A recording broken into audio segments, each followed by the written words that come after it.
नमस्कार। अंतर्राष्ट्रीय खबरों को लेकर हाजिर हूं मैं सृष्टि। पहले एक नजर आज की हेडलाइंस पर। ईरान से जंग की ओर बढ़ रहे हैं ट्रंप। पाकिस्तान और अफगानिस्तान की सेना में फिर गोलीबारी। पाकिस्तान में बड़ा सुसाइड अटैक। सऊदी अरब ने भारत समेत 40 देश के अंडों पर लगाया प्रतिबंध।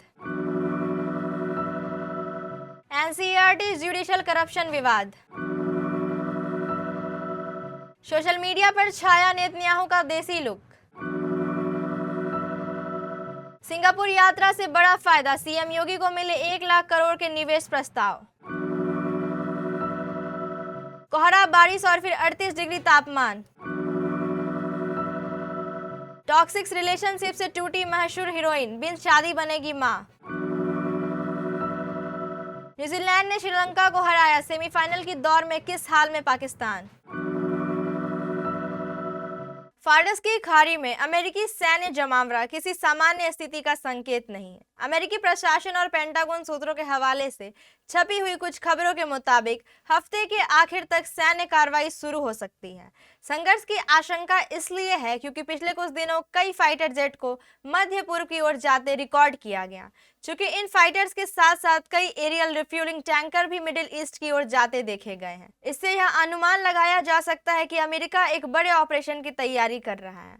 उसने एयरक्राफ्ट कैरियर, क्रूजर और पनडुब्बियां भी इलाके में भेजे हैं। ईरान भी इस समय 2 मोर्चों पर काम कर रहा है। एक तरफ अमेरिका से बातचीत और दूसरी ओर स्ट्रेट ऑफ होर्मुज, फारस और ओमान की खाड़ी में नौसैनिक अभ्यास। ईरान इसे सैन्य तैयारी की जांच बता रहा है, लेकिन होर्मुज के कुछ हिस्सों को अस्थायी रूप से बंद करना कुछ और ही संदेश देता है।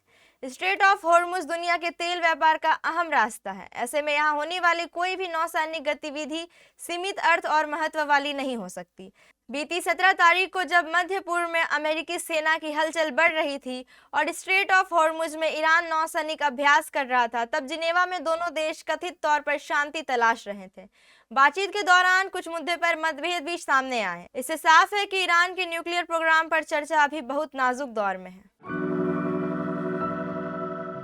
अफगानिस्तान और पाकिस्तान के बीच बॉर्डर पर एक बार फिर झड़प हुई है।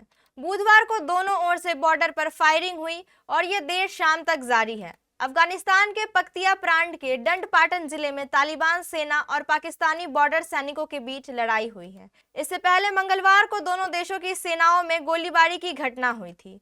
रविवार के पाकिस्तान के हवाई हमले के बाद से दोनों देशों में तनाव बढ़ा हुआ है। काबुल नाउ के मुताबिक बॉर्डर पर झड़पें बुधवार दोपहर को डंडपाटन के मकबल इलाके में शुरू हुई। यह अफगानिस्तान पाकिस्तान बॉर्डर पर बसा जिला है।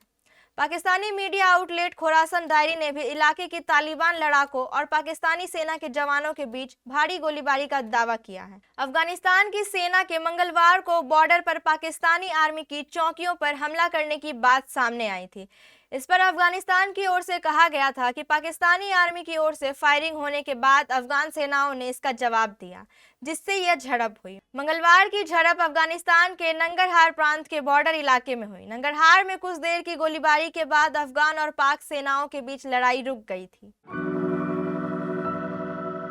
पाकिस्तान के बक्कार जिले में मंगलवार शाम करीब 7 बजे एक चेकपोस्ट के पास आत्मघाती हमला हुआ। इस धमाके में 2 पुलिसकर्मियों की मौत हो गई, जबकि 4 अन्य घायल हो गए। सभी घायलों को इलाज के लिए जिला मुख्यालय अस्पताल में भर्ती कराया गया है।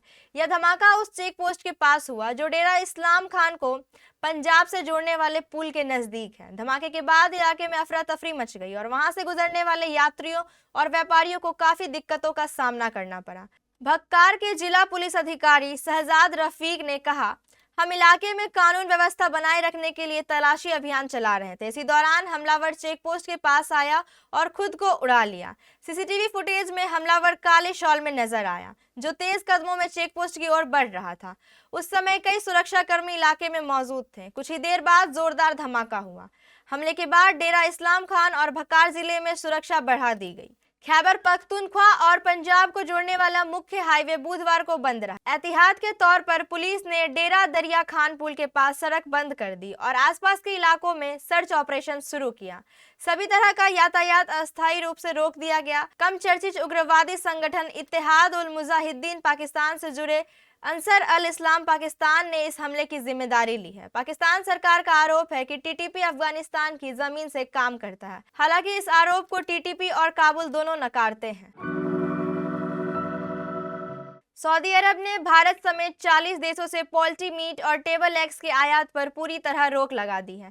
यह फैसला बर्ड फ्लू और अन्य पशु रोगों के बढ़ते खतरे को देखते हुए लिया गया है। Saudi food and drug authority ने अपनी नई इंपोर्ट गाइडलाइंस में इस प्रतिबंध की जानकारी दी है और कहा है कि यह कदम स्थानीय बाजार में फूड सेफ्टी और पब्लिक हेल्थ की सुरक्षा के लिए जरूरी है। भारत के अलावा बांग्लादेश, चीन, इंडोनेशिया, ईरान और यूनाइटेड किंगडम जैसे कई देशों को भी इस बैन लिस्ट में शामिल किया गया है। इसके अलावा अमेरिका, ऑस्ट्रेलिया, फ्रांस, फिलीपींस और कनाडा जैसे देशों के कुछ राज्यों और शहरों पर आंशिक प्रतिबंध लगाए गए हैं। सऊदी अथॉरिटी ने स्पष्ट किया है कि आंशिक प्रतिबंध पूरे देश पर लागू नहीं होते, बल्कि केवल प्रभावित क्षेत्रों तक सीमित रहते हैं। क्लास 8 की सोशल साइंस की टेक्स्ट बुक में जुडिशियल करप्शन विवाद पर एनसीईआरटी ने बुधवार को पहली प्रतिक्रिया दी है। एनसीईआरटी ने कहा कि वे जुडिशरी का बहुत सम्मान करते हैं। किताब में गलती अनजाने में हुई और एनसीईआरटी को उस चैप्टर में गलत मटेरियल शामिल करने का अफसोस है। एनसीईआरटी ने 24 फरवरी को क्लास 8 के स्टूडेंट के लिए सोशल साइंस की नई टेक्स्ट बुक जारी की थी। ये किताब एकेडमिक सेशन 2026-27 से स्कूल में पढ़ाई जानी थी। इसका पहला पार्ट जुलाई 2025 में रिलीज किया गया था। किताब का नाम exploring society Indian and beyond part 2 है।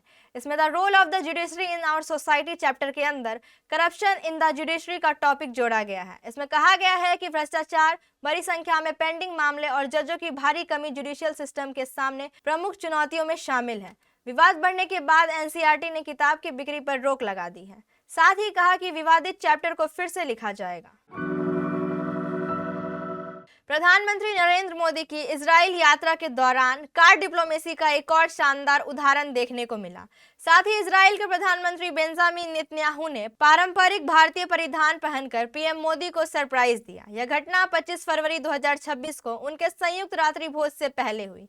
नेतन्याहू ने सोशल मीडिया प्लेटफॉर्म एक्स पर हिंदी में ट्वीट किया कि हमारे संयुक्त रात्रि भोज से पहले मैंने पारंपरिक भारतीय पोशाक पहनकर अपने मित्र प्रधानमंत्री मोदी को चौंका दिया। इस तरह के वाक्यों ने भारत इजराइल के मजबूत संबंधों को और मजबूत किया। नेतन्याहू का यह पारंपरिक भारतीय परिधान पहनना सॉफ्ट डिप्लोमेसी का बेहतर उदाहरण है, जो दोनों देशों के बीच सांस्कृतिक आदान प्रदान और व्यक्तिगत दोस्ती को दर्शाता है। इससे पहले यात्रा के दौरान एयरपोर्ट पर भी एक दिलचस्प पल देखने को मिला, जहां नेतन्याहू ने पीएम मोदी के भगवा पॉकेट स्क्वायर को अपनी पत्नी सारा नेतन्याहू की भगवा ड्रेस से मैच करते हुए पॉइंट आउट किया और पीएम मोदी ने मुस्कुराते हुए कहा दैट्स सैफ्रॉन, जिसे सभी ने ठहाके लगाए। यह दौरा दोनों देशों के बीच रक्षा, तकनीक और रणनीतिक साझेदारी को गहरा करने का मौका है, लेकिन नेतन्याहू का यह भारतीय अंदाज वाला सरप्राइज सोशल मीडिया पर वायरल हो गया है। वैश्विक निवेश प्रतिस्पर्धा के दौर में राज्यों की सफलता केवल निवेश राशि से नहीं, बल्कि उस निवेश को आकर्षित करने की गति, विश्वसनीयता और रणनीतिक तैयारी से मापी जाती है। इसी कसौटी पर देखें तो मुख्यमंत्री योगी आदित्यनाथ की सिंगापुर यात्रा एक महत्वपूर्ण अध्ययन का विषय बनकर उभरती है। सिर्फ 48 घंटे के संक्षिप्त प्रवास में 1 लाख करोड़ रुपए के निवेश प्रस्ताव हासिल करना न केवल एक प्रशासनिक उपलब्धि है, बल्कि यह नीति स्थिरता, निवेशक विश्वास और नेतृत्व की परिणाम केंद्रित कार्यशैली का संकेत भी है। अर्थशास्त्रीय दृष्टि से निवेश आकर्षण 3 प्रमुख स्तंभों पर आधारित होता है: भरोसा, नीति स्पष्टता और निर्णय की गति। सिंगापुर यात्रा के दौरान योगी आदित्यनाथ ने इन तीनों तत्वों को एक साथ साधने का प्रयास किया। यह यात्रा पारंपरिक औपचारिक मुलाकातों तक सीमित नहीं रही, बल्कि सरकार से व्यवसाय तक सीधा संवाद स्थापित करने का माध्यम बनी।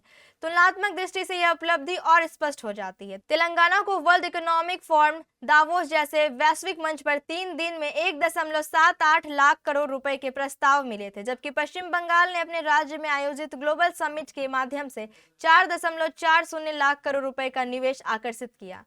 इसके विपरीत उत्तर प्रदेश का 1 लाख करोड़ का आंकड़ा किसी बड़े समिट के बजाय 2 दिन द्विपक्षीय निवेश कूटनीति से प्राप्त हुआ। अगर अन्य उदाहरण देखें तो तमिलनाडु और कर्नाटक जैसे औद्योगिकी राज्यों ने भी यूरोप और दावोस यात्राओं के दौरान निवेश प्रस्ताव हासिल किए, लेकिन समय अवधि लंबी रही और निवेश राशि तुलनात्मक रूप से सीमित रही। इस संदर्भ में उत्तर प्रदेश का प्रदर्शन निवेश आकर्षण की नई कार्यशैली को रेखांकित करता है, जिसमें संक्षिप्त लेकिन केंद्रित दौरे, पूर्व तैयारी और लक्षित सेक्टर आधारित संवाद प्रमुख भूमिका निभाते हैं। पूरे देश में मौसम करवट ले रहा है। कहीं घना कोहरा लोगों की रफ्तार रोक रहा है तो कहीं बारिश और बर्फबारी की चेतावनी दी गई है। वहीं दूसरी तरफ मौसम विभाग ने साफ संकेत दिए हैं कि आने वाले दिनों में अचानक गर्मी का असर तेज होने वाला है, यानी देश में तीनों मौसम एक साथ देखने को मिल सकते हैं। इस बीच आईएमडी ने 5 राज्यों के लिए अलर्ट जारी किया है। नए वेस्टर्न डिस्टर्बेंस पहाड़ी राज्यों की ओर बढ़ रहे हैं। इनके असर से 26 से 28 फरवरी और फिर 2 से 3 मार्च के बीच बारिश और बर्फबारी की संभावना है। मौसम विभाग के अनुसार इसके ठीक बाद तापमान तेजी से बढ़ेगा और मार्च की शुरुआत में ही कई राज्यों में पारा 35 से 38 डिग्री सेल्सियस तक पहुंच सकता है। मौसम का यह उतार चढ़ाव स्वास्थ्य, खेती और दैनिक जीवन पर असर डाल सकता है। आईएमडी का कहना है कि यह ट्रांजिशन पीरियड है, जहां सर्दी विदाई ले रही है और गर्मी तेजी से दस्तक दे रही है। डेजी सिंह, जिन्होंने सलमान खान के साथ जय हो फिल्म से बॉलीवुड में कदम रखा, ने शादी न करने का स्पष्ट निर्णय लिया है। 41 वर्ष की डेजी का मानना है कि जीवन में प्यार और पैसा दोनों जरूरी है, लेकिन शादी उनकी प्राथमिकता नहीं है। सलमान खान के साथ जय हो फिल्म से बॉलीवुड डेब्यू करने वाली एक्ट्रेस डेजी सिंह सिंगल रहना पसंद करती हैं। वो 41 साल की हो चुकी हैं, लेकिन उनकी प्लानिंग में शादी नहीं है। वो बताती हैं कि मुझे मेरी जिंदगी में आदमी की जरूरत नहीं है। डेजी मानती है कि इंसान की जिंदगी में प्यार जितना जरूरी है, उतना ही पैसा भी है। वो अपने सोच को लेकर बहुत क्लियर है। डेजी ने हाल ही में फिल्मी ज्ञान में अपनी शादी की प्लानिंग को लेकर बात की। उन्होंने बताया कि उनकी जिंदगी में जितने मर्द हैं, उन्हें लगा कि डेजी उनसे शादी करने को राजी है, लेकिन ऐसा नहीं था। डेजी बोली, बात पैसों की नहीं है, क्योंकि मैं खुद अपने लिए अच्छा खासा कमा लेती हूँ। बस मैं किसी बड़े लड़के की माँ नहीं बन सकती। मेरे पास अपना पैसा है, लेकिन आपको भी उतना कमाना होगा। प्यारी प्यारी बातें शुरू शुरू में अच्छी लगती है, बाद में नहीं। हर दिन कुछ ना कुछ हो रहा है, कोई ना कोई कपल अलग हो रहा है, तो ये बहुत डरावना है। न्यूजीलैंड नेशनल क्रिकेट टीम ने टी20 वर्ल्ड कप के सुपर 8 मुकाबले में श्रीलंका नेशनल क्रिकेट टीम को 61 रनों से हराकर सेमीफाइनल की उम्मीदें मजबूत कर ली है। कोलंबो के आर प्रेमदासा स्टेडियम में खेले गए मैच में श्रीलंका ने टॉस जीतकर पहले गेंदबाजी चुनी। शुरुआती झटकों के बावजूद न्यूजीलैंड ने कप्तान मिचेल सेंटर को कोल मैकनोनी की 84 रनों की साझेदारी की बदौलत 169 रन बनाए। जवाब में श्रीलंका की टीम 107 रन ही बना सकी। राचिन रविंद्र ने 4 विकेट लेकर प्लेयर ऑफ द मैच का खिताब जीता। इस जीत के साथ न्यूजीलैंड के 3 अंक हो गए और उसका रन रेट बेहतर है, जबकि श्रीलंका टूर्नामेंट से बाहर हो गया है। इंग्लैंड नेशनल क्रिकेट टीम पहले ही सेमीफाइनल में पहुंच चुका है।